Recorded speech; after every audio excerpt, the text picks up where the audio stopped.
ولی تماشاوانی جا دنباش و که فرمانده بدل بگمان 5 سالان بریان ها جبو کردستان 24 لبروکین شاری ل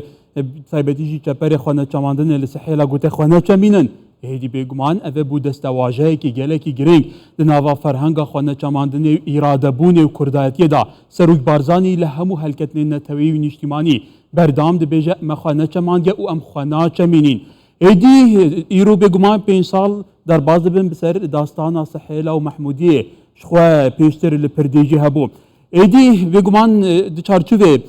کتابه بودیرو که یا سروک بارزانی باش بحثه پرسیدی که کو بگمان شر لسحیلا برخودانا هزا پیشمرگین کردستان قهرمانیاوان هفکیشا به تمامی گوهرد هفکیشا هزی گوهرد شخواه بگمان وکه سروک بارزانی دی بیجه هیزن عراقی به همو هیزن خواه به همو تقنین خواه سربازی و دیگل هیزن ولات اقلیمی و ملیشیات بگمان ین ولات اقلیمی هاتن کو ازمون هرما کردستان اشنابن لسحیلا دربازی سی کوچکاس نوری بن پیشابور ابراهیم خلیلی دی وی ازمونه نهیلن جبرکو اول پردیش کست بون خرابش کست بون یان لویره قرابوب کن لویره هر باش خرابش کستن به تمامی هفسنگی هاتا گوارتن سرک وزیر ویدم یه عراق دمه کو آماده نبود دانستانان گل حکومت هرما کردستان بکرد چارچوب گوارتن میدانی دا بگمان هات تنازل کرد ایدی بو صدم داستان سحیلا و یا پرده و یا محمودیه کو بگمان ازمون ما بهتا گرانتی کرن جنمانه که راستقینه جه پیلانگریه که حرمی یا نافخویی و نیف دولتی جمشین بیجین یا اقلیمی رزگار به تماشاوانه جمع پی باش بوم ایرو انوی برنامه بچینه سنگرین پیشین هزا پیشمرگین کردستان لسحیلا بکین لیش برکو شرط و مرجن کشو هوا لبار نبونه شبر هنده ام لویرید کین ویریجیک رز و صلاف و حرمت با همو فرماندار و هزا پیشمرگین کردستان لسحیلا لمحمودیه لپرده لهمو بروکین شار سری رز و نوازش جیبو شهیدان دچمینین بگمان صدم قربانیا شهیدان و جان فدا هزا پیشمرگه بو کنها بگمان کردستان ما روز بروژه گشترده به کومه که میواندن مین هجاه نو باش هایداری ویراوشنه امی هاول بدین بگمان به تیرو پری ام ویراوش باش روبت کن چاو کردستان 24 ویدمی تا که کنال بو لبروکن شری کو بگمان رو مالا شرط کرنه هاجی ده بحثی در انجام و برخودانی بکن و گوارتنا هفسنگه هزه بکن اونها ام کی ونگه گلو میواندن من هین هجا فريق جمال امين کی او سپا سالار بری هزا پیشمرگه او لدوکت گلمه بگمان باوک میدانی او پروسس شپاندیه هر وابرس ریبار طالبانی شورمند سروک حکومت هرما کردستان سروک بری جواتا پارزگاه کرکوک تماشاوانه جا کو بگمان کرکوک و که گلک جاره امویر دبیجم و که قولای استراتیجی کردستان بو قربانی اوی پیلانگریه رکفنا 16 اکتبر دی بحثی بپرسیجی کن دا ماندم دا میوانه که میدی هجاهای دکتور سامان سورانی و پسپور زانستین سیاسی و هفدم پسپور دیپلوماسیت او جی باش هایدر جارن انویر میوان کن حسانی قاشوان بابتو پرسانده کن گلی بخیر هاتنا میوان انتخواد کن و سپاس جبواجی و اگر تماشای مبکن جبر کو شره هم بحثی شری دکن بس نمونه بچه مجم برس فريق جمال امين کی سپاسالار بری هزا پیشمرگین کردستانه جناب فريق دماتا باش به ایدی تو زانی تایبتی روش خلاطاناوین بردوام هیز دخواه بردوام هیز آسن و آگر هفسنگ دو گوهرن کرجی بردوام قربانی وی که بوی حتی که جینوساید کرن کیمیا باران کرن حلاندن قلاندن لیف ملته هرشیند به سر بنی خواه باش باشیند به یعنی گلک باش او بهستر شیند به كواتا كرم بحث داستانا سحيلا كان قالوا وين هفصنجيا هزيل برامبر هزين شاركرين ويدمي حتى ولات اقليميين زبلاح كو خدان جبخانه كزبلاح سربازي جيبوت ادا آماده بو ميليشيات كو جلك هوفنت ادا آماده بون او چه سرق بو كو هزا پیشمرگين كردستان سركويت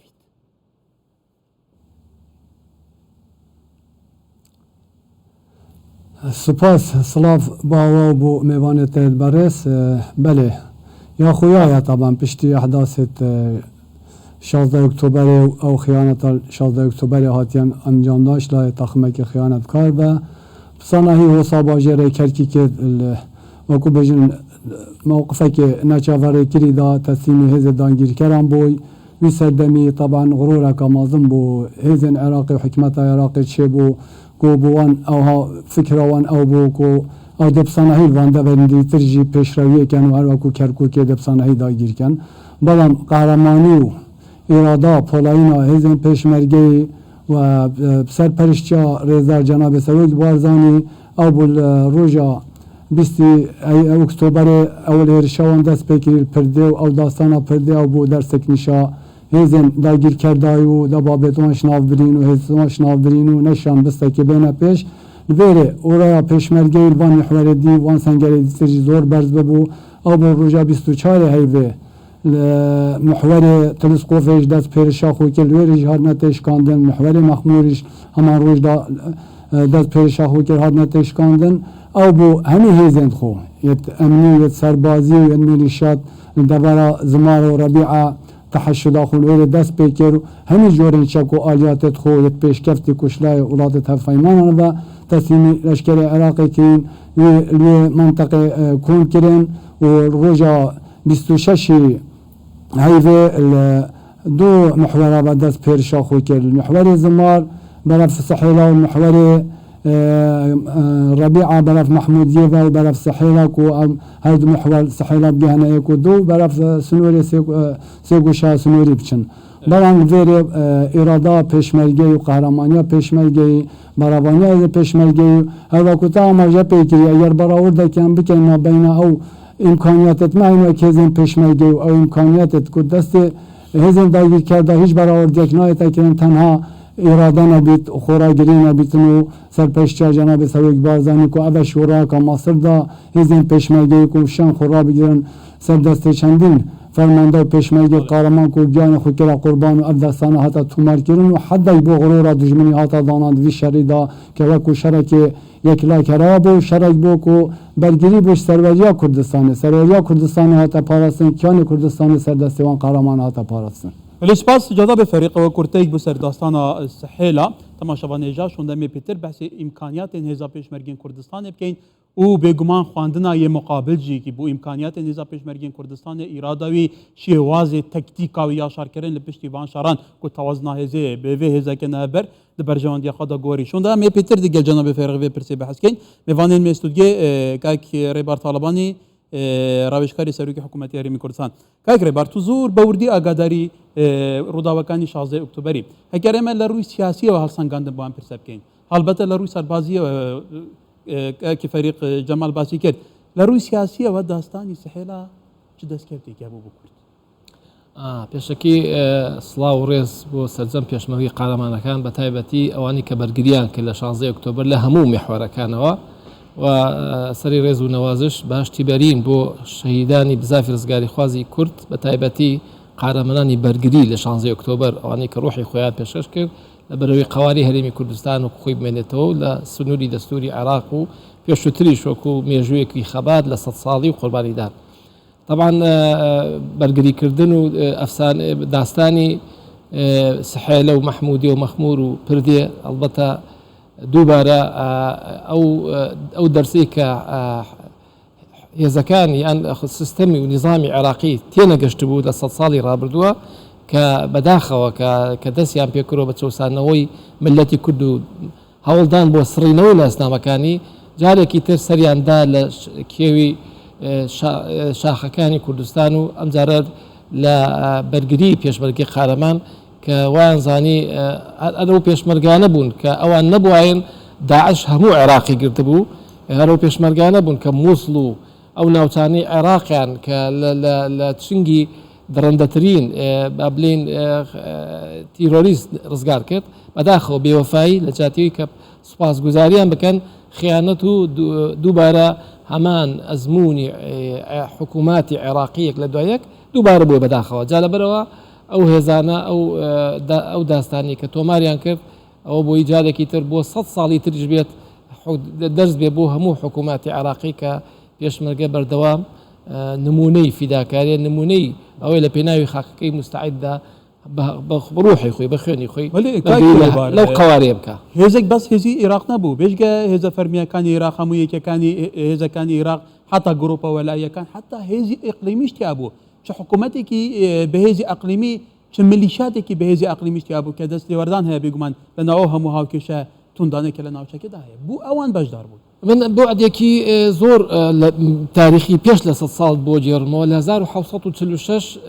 کەرکووک و ئەم ناوچانە بەدەستی سەفاویەکان بوو شەڕ بوو لەسەری لەگەڵ عوسمانیەکانە لە 1948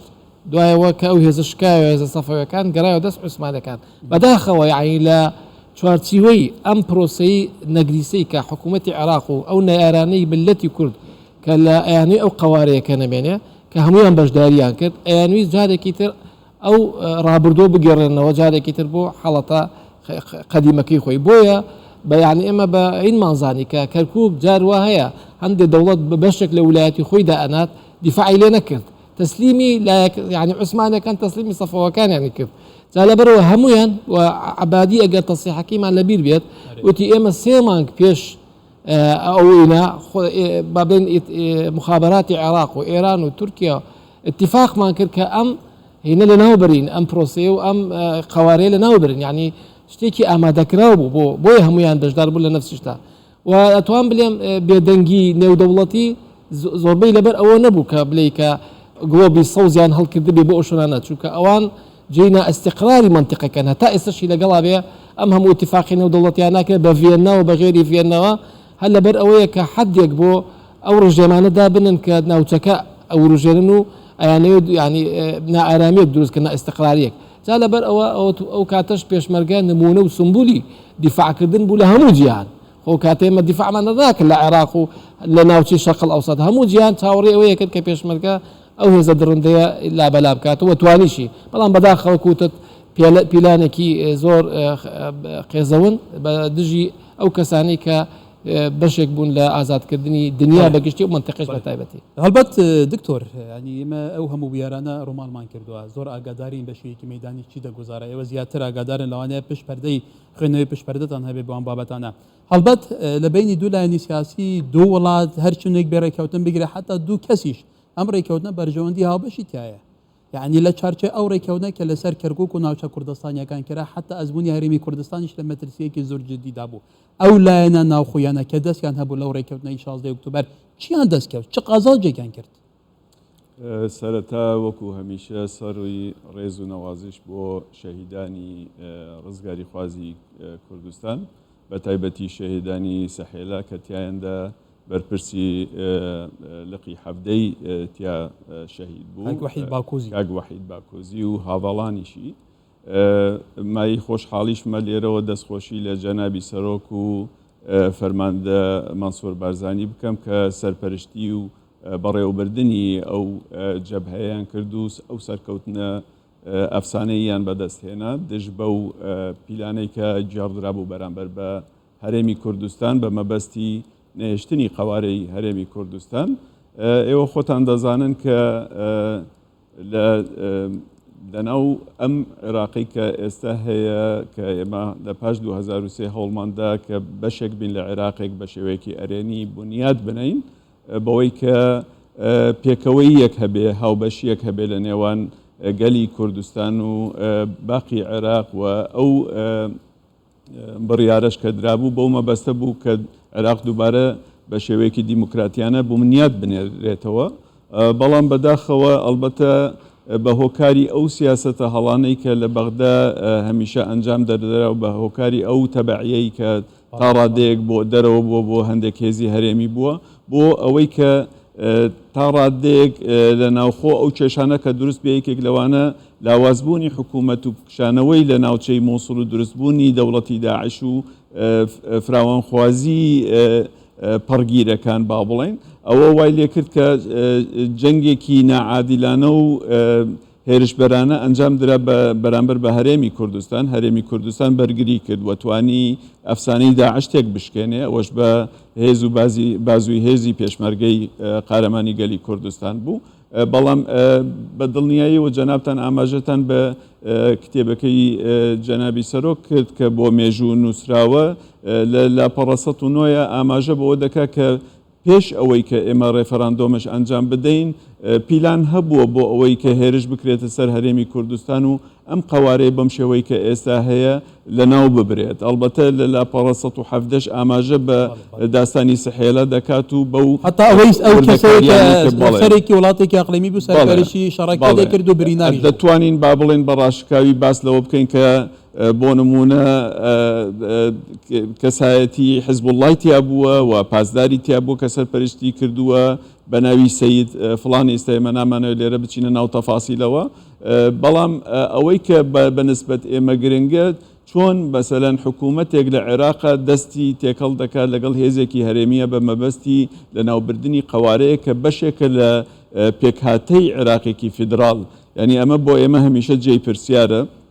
ئەوەی کە هەرێمی کوردستان ئەنجامیدا لە چوارچێوەی دەستور بووە ئەویش ڕێفەراندۆمە دکتۆر مەبەستمەوە بۆ ئەوانی ئەو ڕێککەوتن نەکرد لەسەر ئاستی هەرێمی کوردستان خۆتەزانی ئەگەر ئەو ڕێککەوتنە ئەوانە نەکردبان ئەمەش لێ نەکەوتێتەوە مەبەستمەوە بووە باڵێ بەداخەوە ئەلبەتە ئێوە دەزانن کە لایەنێکی کوردیش بەشێک لە لایەنێکی کوردی بەشداری کردووە لەو پیلانگێڕانە بەرامبەر بە هەرێمی کوردستان و بەداخەوەش کە جەنابی سەرۆکش ئاماژەی بەوە کردووە کە لە پشتەوە خەنجەر لە گەلی کوردستان درا بەوەی کە هێرش کرایە سەر هەرێمی کوردستان دیارە پیلانگێڕێکەش بەو مەبەستە بووە کە نەتەنها با بڵێن قواری هەرێمی کوردستان لە ناو بچێ بەڵکو ئەو بڕبرەیە یا ئەو شوێنەی کە هەرێمی کوردستان تایدا نەفەس دەکێشێش ئەوێش مەرزەکانی با بڵێن باکووری کوردستانە کە با بڵێن ئیبراهیم خەلیل و پیشابوو بشخابوور و ئەمانەیە و بەو شێوەیە کە وەکو چۆنەڵێ کۆریدۆرێک بۆ هێزێکی هەرێمی دروست بکرێ بۆ ئەوەی کە بتوانێت هیلالی شیعی لە ناوچەکە با بڵێن جێبەجێ بکات ئەمە یەکێکە لە گرفتە سەرەکیەکان دەبێت پێداچوونەوەی پێ بڕۆ جناب فريق هلبت شر سحيلة شر پردي شر داعش وبيجمان حتى شر محمودية اف شرش نشكيبون بيجمان باروكا خلق كردستان وگرتن هزا پشمرگين كردستان امكانيات انگلكين دياري كري هبونه جبلي كو هزينه پیمانا شوندا پشتي 2014 آلي كاريوان كر كواتا امشين بيجينگلو اف شر تاچن ازمونك بون بو هزا پشمرگين كردستان كو بيتر خريق بخا جارية ديسبليني و جارية هر حتى بدست خصنا چكين پیشکتی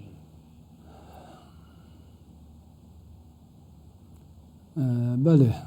طبعا او کاریه تا پیمانا حتی حدی که شر تیرستان داعش دا حدی که زوری کم بوینه بوم برام ایران براورد بکن گل او امکانیت و هری کاریت چکی و آلیات کوداینا هزین امنیت عراقی او اشلای کی با بلام سرای و چندی هزین پشمرگی دیار که بو جهان خریک و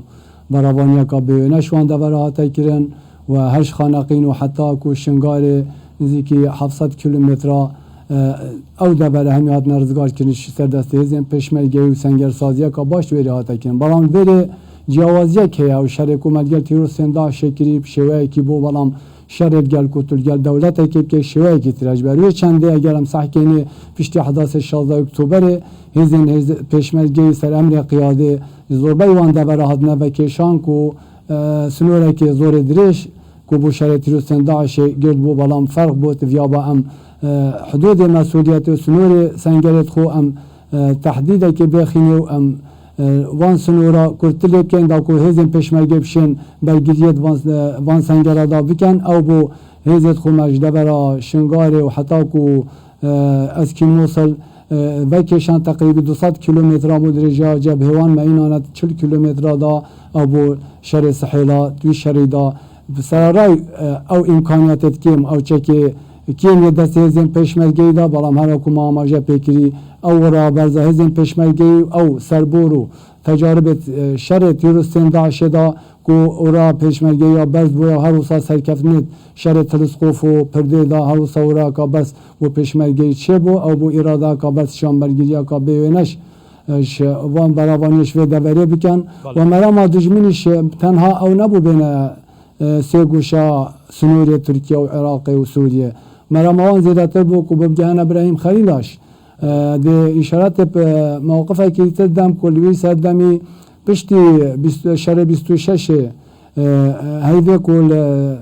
سحیل هاتی انجام دان و داستان هاتی تومار کن رجا 27 هیده شانده که ما اوجی سردخازا امریکیال گل سرپرشتی برس کریم شنگاری توی سردمی داوی زیر پشمرگی بو پوکالت گل شانده که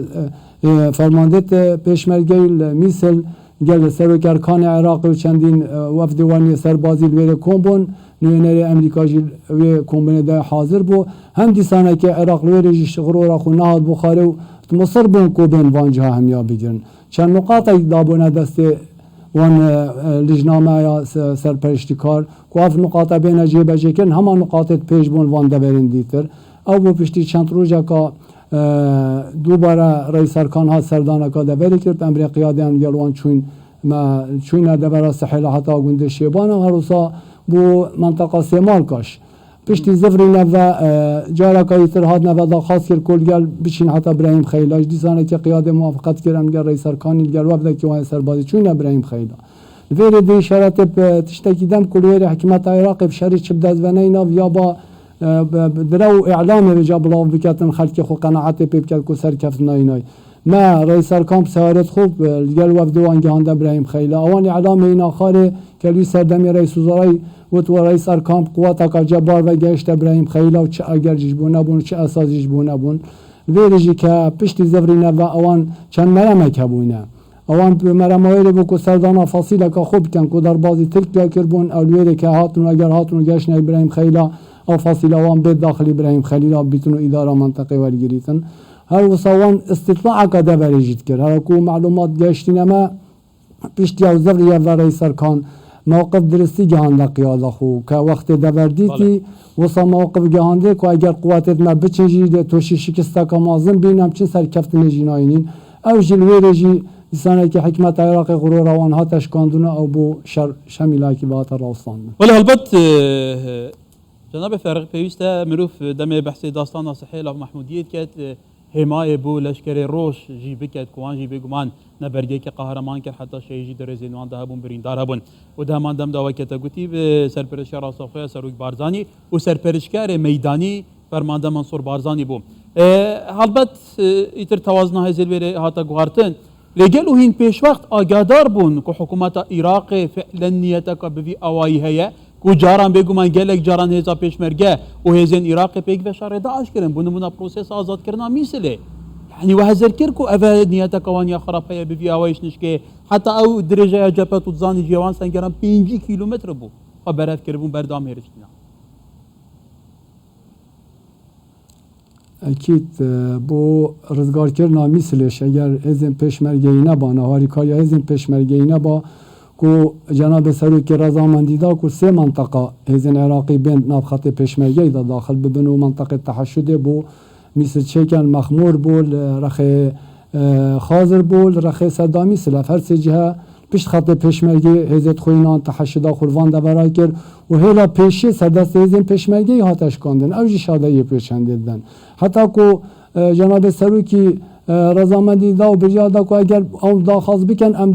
هزین پیشمرگی هاری کار بین گروان دا برزگار که نامی سرجی بلاوان پی باش نبو او خط هزین پیشمرگی گشت یل ویره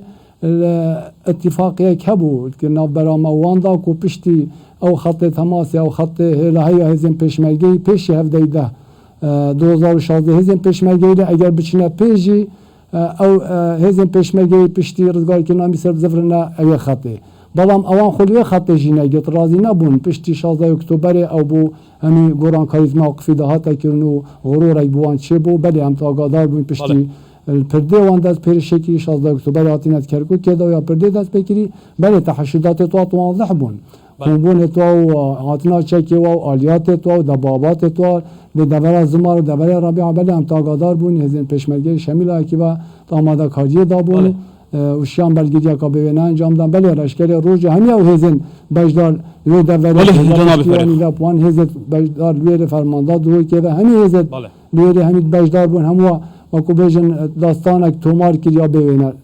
بله هلبت کاک کری بار هان هم باز کن هم در انجامی ریکوت نامه 16 اکتبر بو یعنی براسی وجه که سرنجه خود چاک اگاداری بونو من لکرکوی که سا چراوشه که پروسه تعریب جاران تبعیض بو نا تشیع دست بکردوها زیادت رزق لسر کرده حتی زور جار آلن گروپه چک دارکان و داعش تساهم لگل اکتر کن بس کردکان لوی ناچار کن در بدر بکره فرمو روشی شنگال چونه او روشه چونه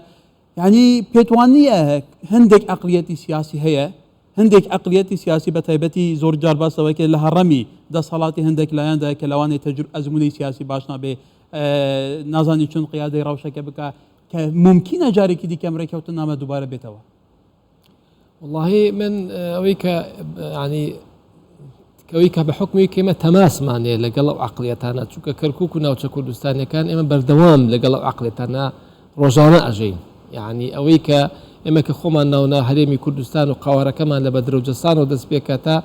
کۆتایی شنگال کە ئەمە قواری طبیعی هەرێمی کوردستان و 100 ساڵە قەباتی بۆ کردێ بەڵام بەردەوام احتیکاکمان لەگەڵ ئەو کەسانە بۆ کە ئێمە میوانداریمان کردوونە کاتی خۆی هەندێک لە خەڵکی عرب کە مشکلیان هەبوو لە منتیقەکانی خۆیان مشاکلی کوشتن و بڕین و عشایریان هەبوو بە ملەتی کورد بە دڵسافی خۆی جیانی کۆتەوە لە حەویجە و هەندێک شۆنی تر بەڵام بەداخەوە بۆ کۆلەی ئەمانی کە ئێمە میوانداریمان کردسە خۆیان بە خاوەنددارەتی ئەو شۆنە نەدانن و بەڵێن بۆ ئەقلیمێکەش خۆی بۆ هەوڵەدا و ئەم بۆ کۆلێ و عقلێتە عێراقیش نەگۆڕاوە هەر لە ساڵەکانی بیستەوە تاکم ئێستاکە خۆیمە یەکەم پەیامی چەرچل بۆ مەلیک فەیسەڵ یەکەم وتی ئێمە تۆمان دانا لە عێراق نەبیتە ئیمبراتۆر و ئەوە تۆ حدودت حەمرینە یعنی ئەلێیانەوە تەحەرەکە دەسی پێکە ئەم عقلیەتەی کە ئەم شخصە بۆ هەموو گەلی ئەو شعبی کە پێوتە گەلێکی عێراق سە بەردەوامە تاکم ئەم جیلەش و کەسیش مێژوو ناخوێنێتەوە لەبەرەوە هەست کەسێک مێژوو نەخوێنێتەوە هەڵە دووباراکاتەوە نازان کورد قەڵاگرێ بە سو ئاگاداری مەسەلەی جوڵاندنی هێز لەلایەن حکوومەتی عێراقەوە لە دوای 2023 بەرامبەر هەرێمی کوردستان لە 2012 بۆ لە منطقەی خانەقین بوو دیالەوە وابزانم عەبدولعەلی زەید بوو چی بوو فەرماندەی کە بۆ ئەو کاتە کەواتە ئەو عەقلیەتە سیاسە بە تایبەتی جوڵەکانی پێکێنانی حکوومەت و سەرۆکومار و لە بەغدا چون تەعاملیان دەکرد و چون بەردەوام لەوێ بوون و چون لێرە بوون هاوسەنگی کەش دواتر ئەزانی بەرەو چێ گەیشت کەواتە تا چەند گرنگە سەرکردایەتی سیاسی کوردستان بەڕاستی ئەوە بە مەترسیەکی جدی وەربگرێت خۆت گوتی کە حکوومەتی عێراق هەموو کاتێک ئامادەیە بۆ هێرشکردنە سەر ئەزموونەکەت ئەمڕۆ لە وتارەکەی جنابی سەرۆکوەزیران کە ئەلێ ئێمە هەوڵە دەین بەردەوام لەگەڵ داواکەین ئەم حکوومەتە تازەیە لەسەر ئەساسی دەستور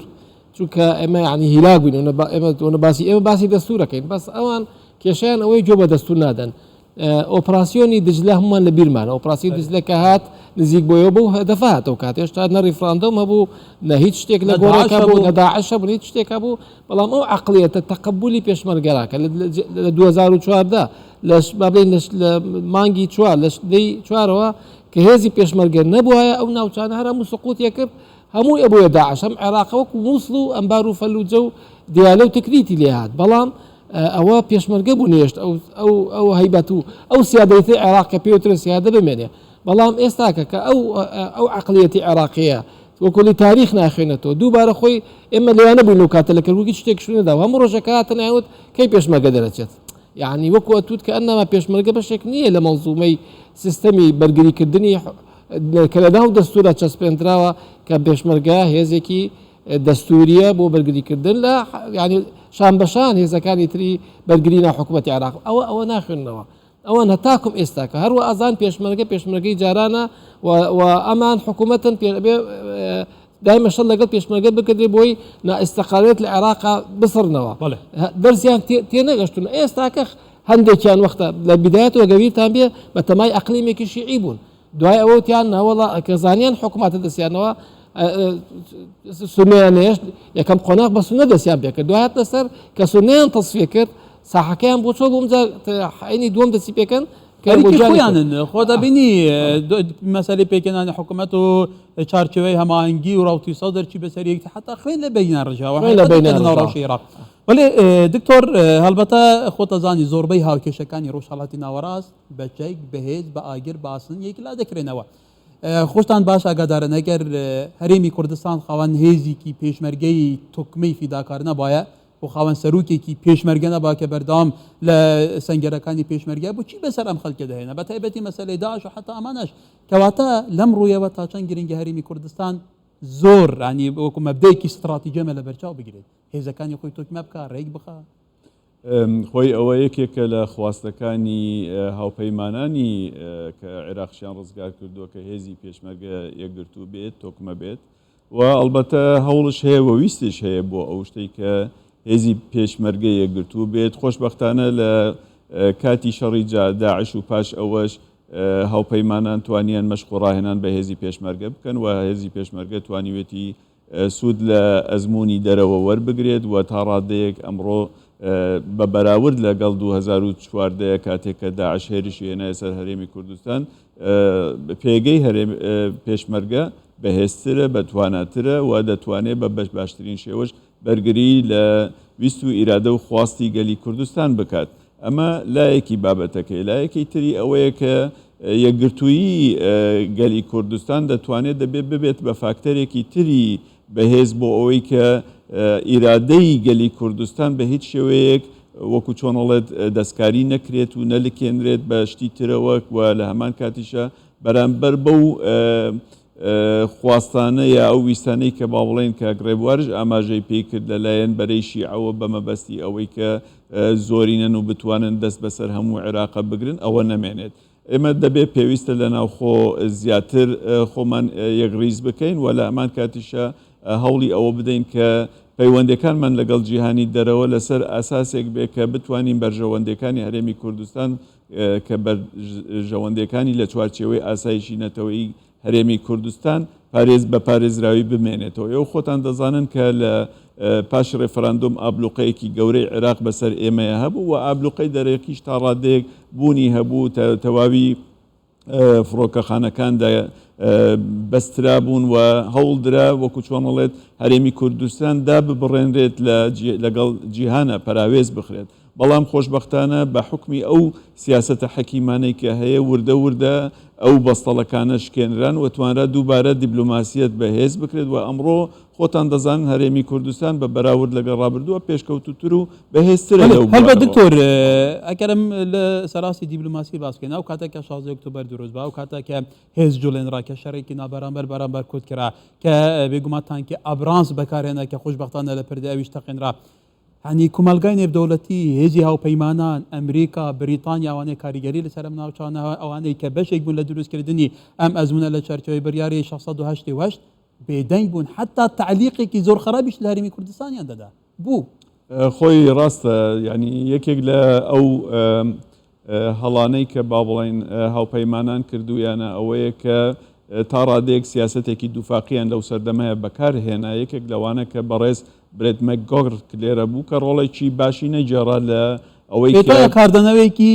شخصی بێنێ استراتیجی بێ سیاسەتی وڵاتانە بێمە خۆی سیاسەتی وڵاتان هێمە هەمیشە دەزانی لەسەر ئەساسی بەرژەوەندی وڵاتەکان خۆیەتی ئەمە یەکێک لەوانەیە ئەوەی کە پەیوەندی هەبێت بە هەرێمی کوردستان باسی پێگەی هەرێمی کوردستانەکەین ئەوان مامەڵە لەگەڵ یەکپارچەیی گەلی عێراق دەکەن و یەکپارچەیی با بڵێن سیادەی عێراق دەکەن و مەبەستیانە کە عێراقێک بەهێز بێ بەڵام هەرێمی کوردستان لە چوارچەوەی ئەو عێراقەیە بەهێز بێ. بەڵام ئێوە خۆتان دەزانن کە لە ناو عێراقە هەوڵ نییە بۆ ئەوەی کە دەوڵەتدا بمەزرێنرێت هەوڵ هەیە بۆ ئەوەی کە تەبعیەت دروست ببێت. هەرێمی کوردستانش وەکو چۆنڵێ ئاراستەیەکی تری گرتووەتە بەرکە زیاتر بۆ بنیاتنانە بۆ بژانەوەی بە پێچەوانەوە ئەوانی تر ڕێگری لێ دەکەن و ئەمە دەبێتە هۆکاری عێراق هەموو شێوەی سیستەمێکی حکومڕانی تاقە گرتوتە مەلکی و وەرە کوماری و ئێستا پەرلەمانی هەر وەکو خۆی خراپتر ئەمە حقیقەتی کە ئەمە دیفاکتۆیە. بابچمە لای بەڕێز فەریق جەنابێ فەریق هەڵبەت وەکە دکتۆر سامانجی گوتی فاکتەر هێزێ لە دەڤەرە حتا نە لە دەڤەرە بەرەخۆ بکە وڵاتین ئەوروپا حتا ڕۆژئاوای ئەوروپا نەکی ڕۆژهەڵاتی ئەوروپاژی سەر روشنی زۆرترین بودجێ بوو مەسەلەی سەربازی تەرخاندکەن پێشخستنا تەکنۆلۆژیەکە یا سەربازی ڕۆژهەڵاتانەویژی توزانی فاکتەر هێزێک گەلێت خوات کوردستانی جی هێزا پێشمەرگە هەیە سەرنج سەرهەندە هێزا پێشمەرگە حتا نوکە نەهاتی هەفخستن هەوڵ جیهەنە حتا سەر ئاستێ وڵاتی نێودەوڵەتیژی کەواتە ئەو هەوڵە تا چەند قۆناغێن گرنگ دەرباسکردن و تا چەند گرنگە فۆکس سەرڤەیەکی بیت کو هێزا پێشمەرگەن کوردستانی بێتە هەفخستن و بێگومان بێتە تەستیحکردن گەلێک بباشی. بله و چند ساله که طبعا از هاوپەیمانات بەشدارن وەکو بژین چاکسازیت وزارەتە پێشمەرگەی دا بۆ یەک خستنا هێزên پێشمەرگەی و هەمی بێنەجێر کۆنترۆلا وزارەتە پێشمەرگەیە کە هەفتێ و هەشتی ئەو هێزên خۆ ئیعادە تەنظیم و ڕێکخستنەکە باش بوو بکەن هەمان تەشکیلاتێت وزارەتە پێشمەرگەی وەکولی و تەحویلی سەر وزارەتە پێشمەرگەی بکەن طبعا ئەو مستەشارێت ئەمریکا و ئەڵمانیا و بریتانیا ئەو بەشدارن گەل هێزên پێشمەرگەی بۆ یەک خستن و ڕێکخستنا هێزên پێشمەرگەی و چاکسازیە پێنگاوێت باش هاتینە هاوێتن حتەون کە چار لیوای دیتر هاتینە بە گواستن بۆ سەر میلاکی وزارەتە پێشمەرگەی و تەحویلا لیواش یەکە هەفتێ و هەشتێ بۆ سەر وزارەتە پێشمەرگەی یا بەردەوامە هەروسا پێنگاوەکە باش هاتی هاوێتن کو ئەڤەماوەیە کە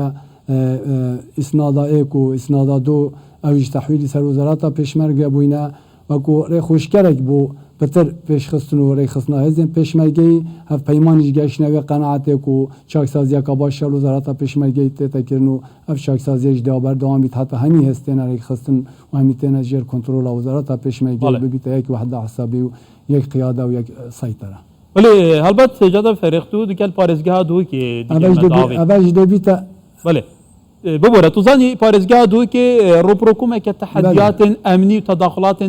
اقليميه جدي بنا من دافرن سنوري بس هذا ما شاربك كي تركيا يكون خلك دافرته نجا بصدان كنت فالا بنا ابي جاري دي جروبين چكدار نافو نشان جداين ولا اي نظام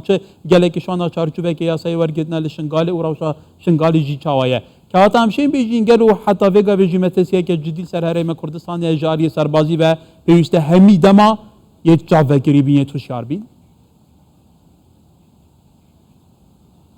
بله بگوان طبعا پکیکه هج دست بکا پکیکه دجاتی هرما کردستان کریه و دجاتی وان دورای کریه تایبتی اوید کو جر کنترل پارتی دموکراتی کردستان دعوت اشتکی خویای و یا اشکرایه طبعا اف هاتنا هزن پکیکه وان دورت سنوری تایبت منطقه پارزگی ها دو که بویا گره چنده کو هزن ترکیاش بهانه بوان چه بیتن دست با اپراسیون بکن وان دبرا زور منطقه جی هزن ترکی هاتین ناف هرما کردستان دا اویش هم سبب رئیسی کو پکیکه کو هرما کردستان کریه میدان شرینا بین خولات ترکیه دا اوجی باید گره چنده کو ام و کو هزن پشمرگی مجبور بین وان دبرا هزن پشمرگی بین دانان و دامزران دل وان دبرا دا کو ریگیریا کادی بیتا کردن کودا هزن ترکی چوبانه بود چه نبنزیدتر بینات ناف خاک هرما کردستان دا اوجی باید گره چنده کو هزن پشمرگی زیدتر و کو بجن خوب واسین و زیدتر بینا بلاف کردن وان دبرا همیا سرای وان سنگرت نوکه کول پیشی هین کو چه بو شر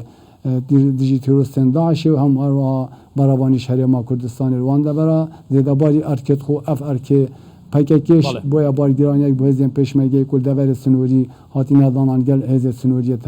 حکمت عراقی. ولی سپاس بله حکایت کرد بار البته در انجامی 16 اکتبر بگمان ناوچه کردستانی کان دوچاری والایی که امنی زور مترسیدار بونه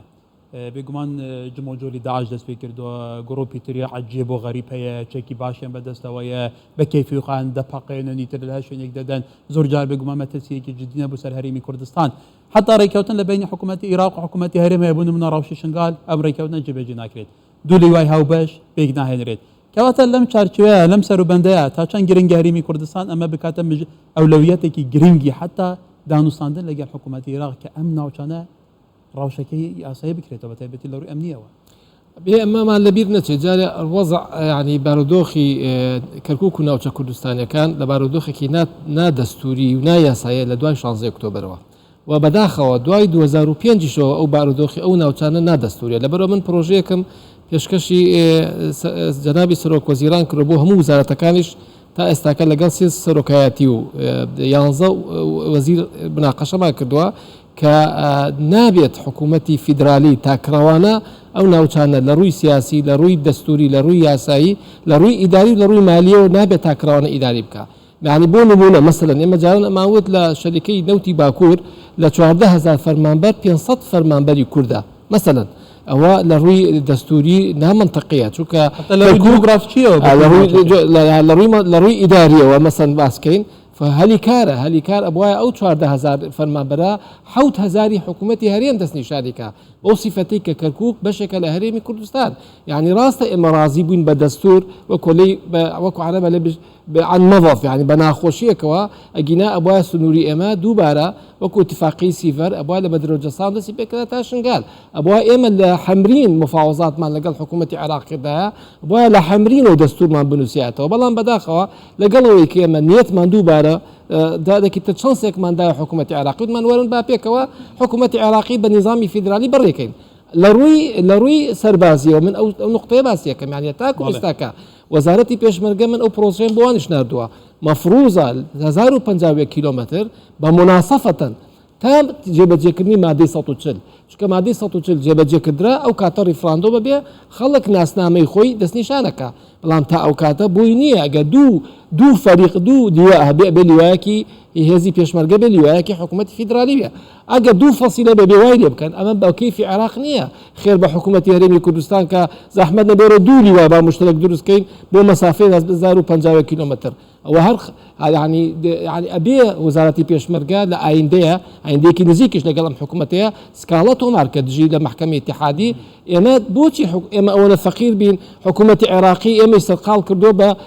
قانونی نەوت و غاسیان پێشێنی دەستورمان کردووە ئەی جەنابی خۆیان لە 2005ەوە ئەوە قانونی بەرگریان پێشێل کردووە کە ئەبێ بەرگری باردوو لە ئیدارە بکرێت قانونی ئیدارە مەسەرەن هەموو وزارەتەکانمان وەزارەتەکانی حکوومەتی هەرێمی کوردستان ئێستاکە مەفروض هەموویان سکاڵە تۆبارکەن چونکە ئەگە دوو فەرمانبەر تعین بکردرێ لە تەندروستی لە وزارەتی سەحا یاخود لە وزارەتی شارەوانی ئەبێ یەکێکی حکوومەتی هەرێمی کوردستان دەستنیشانێکە ئەمە نقطەیەکی ترشەیەکە لە هەمووی مهمتر لە موازنەی اتحادی مەفروضە ئەو پارانەی کە ئیطلاقە کردرێ بۆ بەدرەوجستان تا شنگال ئەگەر 1 تریلیۆن بێ ئەبێ 500 ملیاری حکوومەتی هەرێم یاری پێ بکە جوکە ئێستاکە شتێک دروست بوو مقۆمقۆیەک و جەنابتیش باست کرد تعریبکردن و تەشیعکردن و تەبعیدکردن تاکێکی کوردستانی لەو ناوچانە کە تۆ ئەوێ موچەوەرگێ سێکە حکوومەتی فیدرالی پێدا ئەوێز جادەکەی تقیتاوە بکرێت سێرەکە حکوومەتی فیدرالیکە ئەچێتە تەندروستی و مستشفاوە سێکە حکوومەتی فیدرالیە تاعیناتێکە بێ سێرەکە بێ وزارەتی پلاندانانی حکوومەتی عێراق ئەمە هەمووی پێچەوانەی دەستورە ئەمە هەمووی هەڵەیە لەبەرەوە من داواکارم لە منبەری جەنابتانەوە هەموو وزارەتەکانمان دەست پێ بکەن عێراق بکرێتە کاکرێبار مەبەسمە بزانم کە جەنابیش زانیاری لەسەر هەیە لە پردێ بەردامێکێمە بوو بەرپرسێکی سیاسی وتی پارێزگای سەپێنراوی ئێستای کەرکۆک حتا بەم بسەلحەوتی دەبێت چانتاکێ هەلگرێ بڕوە ئیتر حتا باس داوا دەکرێت لە چارچۆی پێکردانی حکوومەتی ئێستا عێراق کورد ئەوەی کردوتە مەرجێکی سەرەکی کە دەبێت ڕەوشی کەرکووک ئاسایی بکرێتەوە پارێزگار بگۆڕێ شتێکی وایە وەکو زانیاری واللهی ئەمە ینی گۆڕنی پارێزگاکە ئێمە جارێک بەرنامەکە مهمە دا دەستور مهمە ئێستا عێراق دەستوری پێشێل کردووە ئێمە کێشەمان نییە لەگەڵ شخصیەتی پارێزگار لەگەڵ هەر پارێزگارێک دەستور مادەی 140 لە کەژوک جێبەجێ بکات ئێمە هیچ کێشێک جێبەجێ ناکات نەخێر ئەوە ئەسڵەن دژی دەستوریشە يعني استاكل باتي اوا مسألة عربية لا ضربني واشتكى او تعدى لي مكردو او سكالش لي متوماركا لمحكمة اتحادي مفروضة لبدروجستان وتاشن قال بكر كوكوا نابي حكومة عراقي يك دقيقة يكرابوسي اگر امش سري نقد ابي ما اگر بيامتي او بسبراني لبواري نيو دولتيا اما لفاتانا مو تحويلي نيو دولتي كان بوي عراق بلين اما عراق دستور جبهتيناك بديلي او ما بو بدست بله كواتا دكتور يعني بيتوهنيه ولاتاني جيهان بتبته ولاتاني كاريگر لنا شكا نازان عراق چون بري ودبره نازان ك دستوري ك نيوي دستور هر پیشل دکرت لو هني زوربي بر پرسكان هر نازان دستور ين نخويند بيتوا كواتا روشكه بمشويه و باسي برسي كوركر برسي كورت العراق برسي ناسنامه برسي جغرافيه برسي ميجويه يعني برسي كي دياري كراوه كواتا پێویستە بە تایبەتی لە چارچێ ئەو گۆڕانکاریانە کە ئێستا لە عێراق هاتنەوە ڕۆژەوە ئەوە هەشتەم کابینەیە کە پێی دەهێنرێت خۆ دەزانی چاوەڕاز و نشیوێکی عێراقتیا دەرباز بووە پێویستە کورد چۆن تەعامل لەگەڵ حکوومەتی عێراق خۆی پێویستە ئێمە من هەمیشەش باسم کردووە کورد ینی هەرێمی کوردستانە گەلی کوردستان بە ئەجندەیەکی هەرێمی کوردستانەوە لەگەڵ بەغدا دانوستان بکە و ماماڵە بکە نەک بە ئەجندەی حیزبێکەوە بەرامبەر بە هەرێمی کوردستان چکە ئێمە قەوارەیەکی فیدراڵین لە چوارچەوەی عێراقێکی فیدراڵە ئەوەی تریان کە جەنابیان ئاماژەی پێکرد بە بابەتی پێشێلکردنی دەستور بەو هەموو مەوادانەی کە هەیە زیاتر لە 55 مادە تا ئێستا پێشێل کراوە و جێبەجێ نەکراوە یەکێک لەوانش کە مەسەلەن گرنگە ئاماژەی پێ بکرێت ئەوەیە کە بۆ نمونە جینۆسایدی گەلی کوردستانە بۆ نمونە هەڵەبجەیە بۆ نمونە ئەنفالکردنی بارزانیەکانە کە ئەمە دادگای باڵای فیدرال اعترافی پێی کردووە بە هەمان شێوە فەیلەکان و ئەمانە دادگای باڵای فیدرال اعترافی پێی کردووە لە پەرلەمان تاوتێ کراوە پەسەند کراوە ئێمە و لێرە وەکو گەلی کوردستان وەکو حکوومەتی هەرێمی کوردستان پێویستە داوای قەرەبووکردنەوەی ئەم خەڵکە بکەین قەرەبووکردنەوەی ئەم خەڵکە گرنگترە لەوەی کە ئێمە ئەستا دانوستانەکەین لەسەرەوەی کە کە چ پۆستێکی ئیداری لە بەغدا وەردەگرین یا وزاری وەردەگرین لە حەقی بێ کەواتە دوکتۆر، کە نازانین ئەمە ئایندەکەشی چییە. هەمیشە میوانەکان لەلایەنە سیاسیەکان لە کەساتیەکان بەردەوام باسی یەک ڕێزی دەکەن کە یەک ڕێزی تا ئێستا نەبووتە دیفاکتۆ کە ئێواڵێن. کەواتە لە هەرێمی کوردستان دام و دەستگای فەرمی خۆی هەیە، حکوومەت هەیە، پارلەمان هەیە، نوێنەراتی فەرمی حکوومەت هەیە لە بەغدا، کەواتە تاچەند گرنگە ئەم پەیوەندیانە لە چارچێ ئەو هەموو دام و دەستگای یاسایی و دەستوریانە بکرێت، نەک هەر لایەنێکی سیاسی بۆ خۆی بچێتە بەغدا لە ژێرەوە ڕێک بکەوێت چی ئەوەی تر. وەکو ئاماژەم پێی کرد هەرێمی کوردستان قوارەیەکی دەستوریە و دەبێت هەرێمی کوردستان لە ڕێگەی حکوومەتی هەرێمی کوردستان و کوردستانەوە دانوستان لەگەڵ بەغدا بکات. ئەمە شێوازێکە لە دەستوری جیهانە وجودی هەیە ئەو وڵاتانەی کە فیدراڵین بەو شێوەیە مامەڵە دەکەن. ئەمە لەلایەکی ترەوە ئەوەی کە گرنگە بۆ ناوخۆی هەرێمی کوردستان ئەوەیە کە تا ڕادەیە کار بکرێت بۆ ئەوەی کە ئیرادەی کەلی کوردستان ڕنگ بداتەوە لەو دانوستانانە کە لەگەڵ بەغدایە دەکرێت. گەلی کوردستان ئێوە خۆتان ئاماژەتان پێی کرد کە مەسەن داستانی سحێلا و با بڵێن پردێ کە ڕنگدان یا بەسەم کاردانەوەی ئەو ڕێفەراندا دۆمە بوو کە گەلی کوردستان ئەنجامیدا لە 2017 بەو مەبەستەی کە ئێمە گەشتبووینە بنبەست لەگەڵ ئەو ڕژێمانەی کە لە بەغدا دەسەڵاتیان بەدەستەوەیە با بڵێن دەسەڵاتی شیعە کە ڕێگریان دەکرد کە خواستەکانی گەلی کوردستان لە ناو دەستورە کە وجودی هەیە جێبەجێ بکرێت. یەکێک لەوانە کە ئاماژەی پێکرا هێزی پێشمەرگەی کوردستان کە لە ناو دەستورە وجودی هەیە تا ئەم لەحزەیەش هیچ میزانەیەکی لە هەرێم لە بەغداوە بۆ نەهاتووە. ئەمەش پێشێلکردنی دەستورە، ینی چۆن بتوانین ئێمە سنووری هەرێمی کوردستان بپارێزین ئەگەر بێت و بودجەیەک بۆ هێزی پێشمەرگە تەرخان نەکرێت. بۆیە ئەم بۆعدەی کە ئێمە باسی دەکەین ئێستا مەسەرەن ئەمە بابەتێکە کە لە ناوخۆی عێراقە پێویستە ئێمە لەگەڵ بەغدایە بە دیالۆگ بگەینە نەتیجەیەک بکەمە دوا پرسیار بۆ بەڕێز فەریق جەماڵەمینکی. جناب فەرقیتر پشتی بویێرن 16 ئۆکتۆبەرێ پشتی گەلێک تەجروبێن دنجی کەواتانها پەیوەندیên سەربازیت ناوبەرە حکوومەتە هەرێما کوردستانی و حکوومەتە عێراقی چ ئازدایە تایبەتی مەلەفە ئیدارەکردنا دەڤەرên کوردستانی ڕێککەوتنا شنگالێ گەل و چ بسەری هات تو وەکو بێگومان بەرپرسێکی باڵای سەربازی لە هەرێما کوردستانی.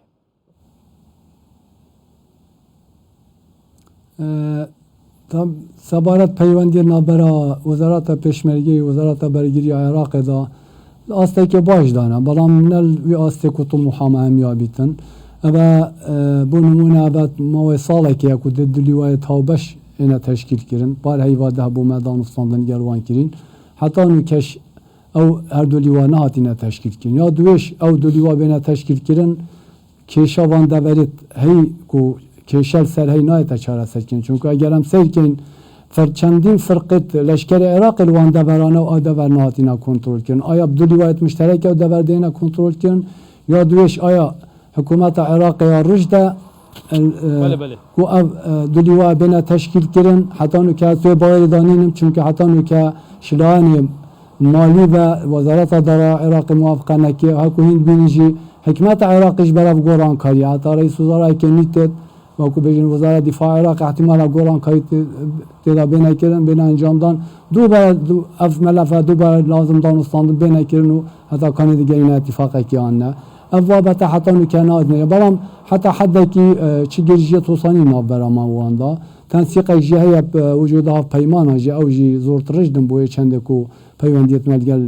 وەزارەتە بەرگری عێراقی گەل هێزە نەمنێت عێراقیت باش بیتن هێزە سەربازی تایبەتی هەتا نوکەوەکو باشن ئاستێکی باشدا بەڵام نەر ئاستێت و محامە مەبیکوان بژین هەموو کێشە بێنە چارەسەرکردن گەلێک کێشەماینە ناوبەرەماواندا.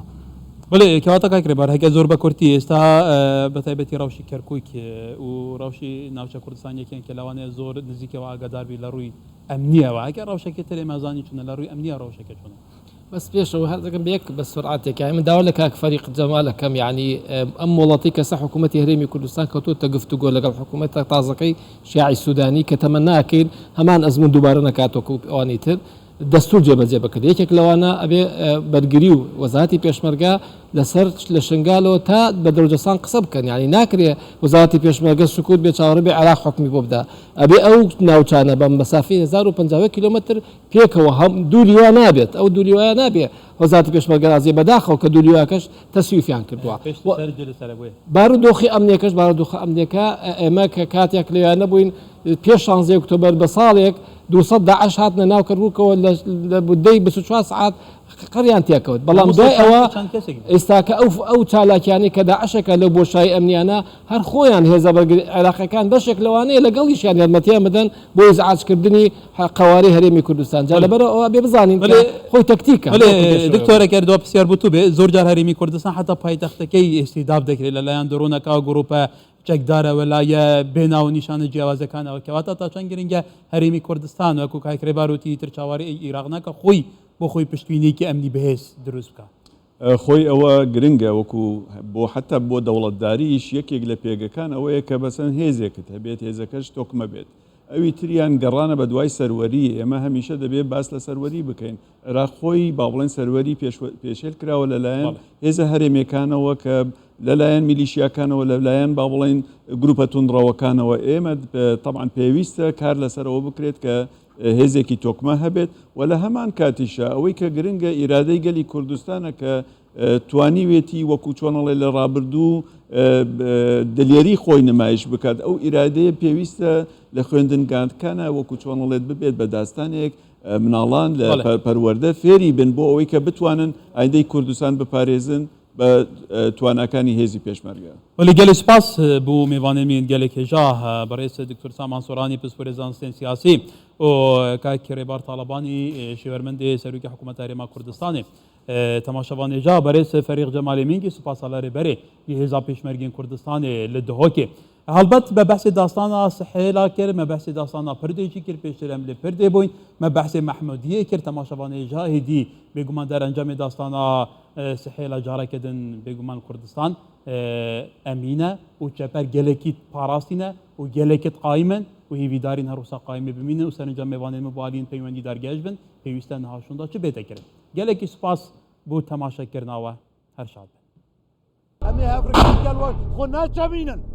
خۆ ناچەبین